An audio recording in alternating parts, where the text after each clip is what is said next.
Yes, pagi-pagi semangat pagi semua. Salam trading tenang senang. Kembali dengan Nofri Simanjuntak di sini. Happy Sunday. Seperti biasa saya akan berbagi video mengenai analisa mingguan dari mulai hari Senin sampai dengan hari Jumat. Sebelumnya saya ingin mengulang pengertian mengenai analisa fundamental itu adalah analisa dengan melihat situasi ekonomi, politik dari suatu negara, regional, atau bahkan dunia. Dan analisa fundamental itu bukan melihat forex factory hijau merah, tetapi dalam hal misalkan ekonomi, harus bisa mengkaitkan data ekonomi satu dengan ekonomi yang lain, serta efeknya terhadap 4 instrumen investasi yang ada di dunia, yaitu pertama saham, kedua mata uang, ketiga obligasi, dan juga komoditi. Itu yang pertama mengenai analisa fundamental. Yang kedua, bahwa analisa fundamental itu sifatnya long term, bukan short term.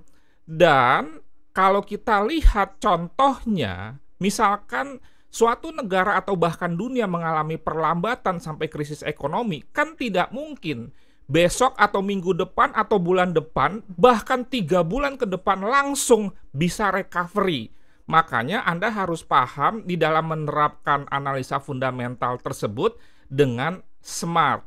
Yang ketiga, karena memang fundamental itu basicnya ekonomi dan ekonomi bukan ilmu pasti, tetapi ilmu sosial, bahwa suatu teori di dalam analisa fundamental itu bisa saja akibatnya bukan seperti yang disampaikan dalam teori. Contoh, saya melihat akhir-akhir ini bahwa kenaikan suku bunga suatu negara, walaupun secara teori itu bisa menyebabkan menguatnya mata uang negara tersebut, tetapi kenyataannya saat ini justru melemahkan.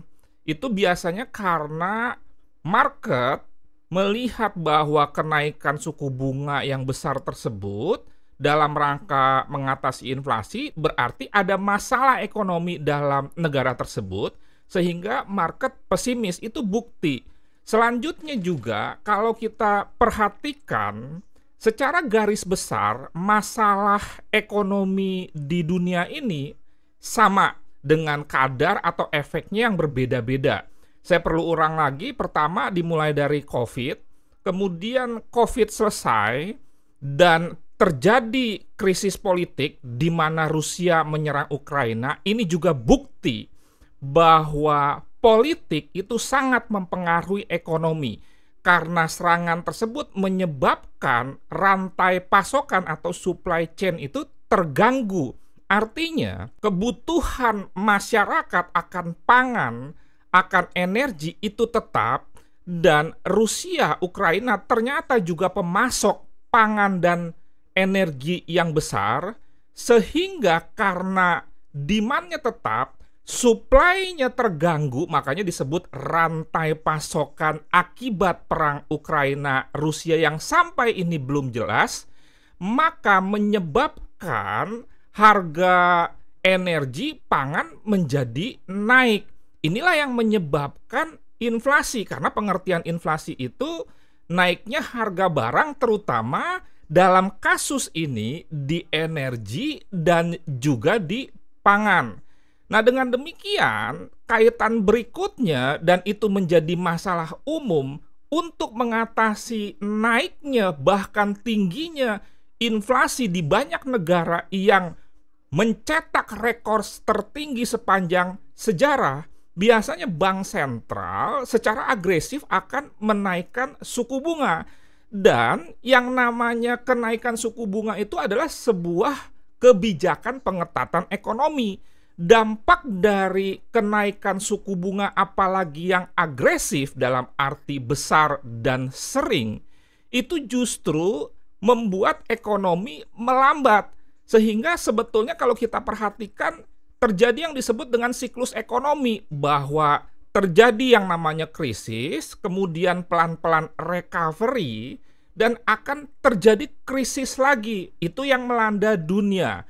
Kemudian kalau kita uraikan lagi lebih lanjut, di beberapa negara ada masalah khusus. Contoh misalkan, kalau kita lihat Eropa saat ini, di luar soal Rusia Ukraina, ingat yang namanya ber itu mulai memasuki musim dingin, sehingga logikanya demand akan energi terutama gas akan semakin tinggi. Nah, makanya negara-negara Eropa dalam hal ini mata uangnya euro dan juga Inggris dengan pound sterlingnya ada mendapatkan tantangan baru bagaimana memikirkan pasokan energi yang demand-nya naik menjelang musim dingin ini, apalagi nanti di Desember menjelang Natal dan Tahun Baru. Kemudian juga dengan naiknya energi akibat rantai pasokan yang bermasalah, menyebabkan juga kalau negara tersebut memberikan subsidi kepada rakyat, dalam hal ini adalah BBM, maka pengeluaran negara akan menjadi besar. Oleh karena itu, makanya Pak Jokowi di Indonesia khususnya akhirnya mengurangi subsidi BBM, dan dampaknya itu jika tidak bisa diterima menimbulkan demonstrasi dan lain sebagainya. Yang penting tetap kondusif, karena yang namanya demonstrasi itu adalah hak. Cuma jangan sampai mengganggu ketertiban umum, apalagi situasi politik negara Indonesia ini menjelang Pilpres 2024 mulai panas. Jangan sampai kita diprovokasi, bukan murni lagi menyampaikan aspirasi kepada pemerintah. Jangan lupa saya menyampaikan informasi saja. Kalau Anda ingin belajar dengan rapi, dengan terstruktur, Anda bisa mengikuti YouTube saya. Anda bisa ketik youtube.com/ langsung saja boleh Nofri Subman, nggak usah pakai /playlist. Di sini ada playlist mulai dari mindset dan psikologi, time management, risk and money management. Kemudian juga ada belajar trading 15 menit. Ini ada sampai 60 video yang sangat bagus. Selanjutnya ada analisa teknikal tentang tren, support and resistance. Dan kalau Anda ingin belajar mengenai pola chart seperti double top, double bottom, dan lain sebagainya, itu ada di sini. Dan kemudian juga soal pola candle atau candlestick pattern juga ada di sini. Di sini ada metode entry, ada juga tentang analisa fundamental dan lain sebagainya. Oke, sekarang kita mulai dari Forex Factory dulu.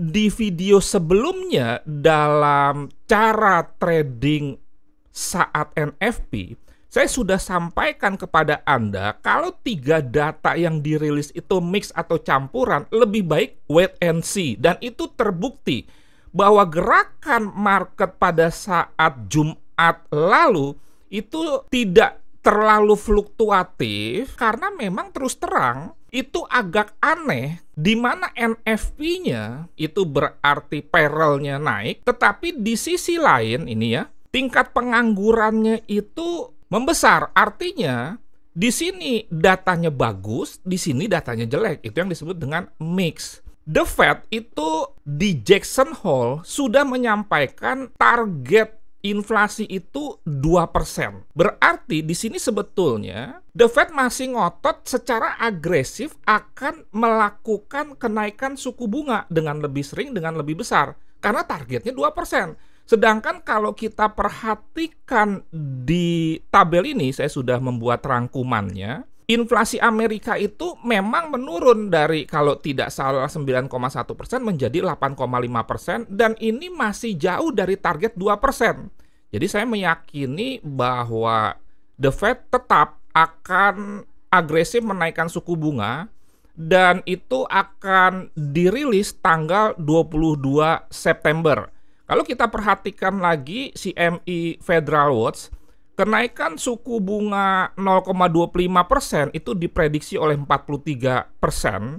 Kemudian kalau 0,5% itu sekitar 57%. Jadi tidak ada yang memprediksi kenaikan suku bunga itu akan 0,75. Kita kembali lagi ke data NFP ini. Di sini menunjukkan ada satu ganjalan di mana naiknya tingkat pengangguran. Seingat saya dalam economic projection, dan itu akan juga dirilis 22 September mendatang bersama dengan pengumuman suku bunga, target tingkat pengangguran di akhir tahun ini adalah 3,5%. Nah, dengan demikian ini cukup mengkhawatirkan ya. Oke, jadi sejauh ini ekonomi Amerika kesimpulannya masih baik-baik saja walaupun ada tantangan di data ketenagakerjaan tingkat pengangguran yang naik. Lantas bagaimana untuk minggu ini? Yang perlu Anda perhatikan adalah banyak sekali pengumuman suku bunga. Dan saya tadi di awal sudah menyampaikan hati-hati bahwa kenaikan suku bunga yang dilakukan oleh Bank Sentral saat ini trennya justru melemahkan. Silakan nanti Anda cek pada saat misalkan Inggris mengumumkan suku bunga, Australia mengumumkan suku bunga, itu AUD USD, GBP USD justru melemah. Di minggu ini ada 3, yaitu Australia, Kanada, dan Eropa. Dimulai dari Australia itu di hari Selasa diperkirakan naik 0,5% dari 1,85 menjadi 2,35. Yang jelas sekali lagi jangan Anda langsung misalkan jika naik buy out USD. Hati-hati, cek data sebelumnya. Misalkan Anda lihat di 2 Agustus pada saat Australia menaikkan suku bunga, apakah benar out USD itu naik? Karena seingat saya, karena saya sangat memperhatikan kombinasi fundamental dengan teknikal, justru melemah akibat market pesimis. Artinya kalau Bank Sentral menaikkan suku bunga sampai 0,5% berarti terjadi problem yang belum bisa diselesaikan, khususnya adalah soal inflasi. Kemudian juga di hari Rabu jam 9 malam itu juga ada pengumuman suku bunga Kanada. Ini juga akan berhubungan dengan USD Kanada tentunya. Dan yang paling penting adalah di hari Kamis jam 7.15 akan ada pengumuman suku bunga Eropa di mana diprediksi cukup dahsyat, naik dari 0,5 menjadi 1,25. Kalau saya memprediksi jika benar ini naik 75 basis poin menyebabkan euro akan menguat, tetapi menurut saya sifatnya masih koreksi, bukan pembalikan tren. Karena seperti yang saya sampaikan di awal, saat ini tantangan negara-negara Eropa itu sangat besar, bukan hanya soal Rusia, Ukraina. Nah, ini juga harus diperhatikan ECB press conference-nya sekitar 30 menit setelah diumumkan. Kalau misalkan naiknya hanya 25 atau 50 basis poin, menurut saya Euro USD ini akan kembali melemah. Bahkan bisa di bawah 1.0, tetapi sejauh ini penutupannya masih di atas 1,0 tipis. Kemudian saya juga perlu menjelaskan, jangan sampai Anda terpengaruh dari pendapat yang katanya menguasai fundamental. Saya sempat mendengar jika misalkan suku bunga tertinggi itu akan menyebabkan mata uang tersebut paling kuat. Belum tentu ya. Memang secara logika jika saya urutkan misalkan suku bunga ini, di mana suku bunga yang paling tinggi itu misalkan adalah New Zealand dollar, maka orang akan berbondong-bondong membeli New Zealand dollar sehingga menyebabkan New Zealand dollar akan naik. Anda silahkan cek, justru kalau misalkan di data COT, New Zealand dollar itu seingat saya masih lebih besar shortnya. Berarti anggapan tersebut patah. Dan itu terbukti bahwa negara menaikkan suku bunga justru mata uangnya melemah karena problemnya, sekali lagi berulang-ulang saya sampaikan, inflasi. Jadi jangan sampai Anda terpengaruh, akhirnya Anda buy NZD USD, padahal jelas secara fundamental, teknikal, bahkan sentimental, NZD itu justru shortnya lebih besar daripada longnya. Sekian, terima kasih, semoga bermanfaat dan menjadi berkat. Salam trading tenang senang, Nofri Simanjuntak.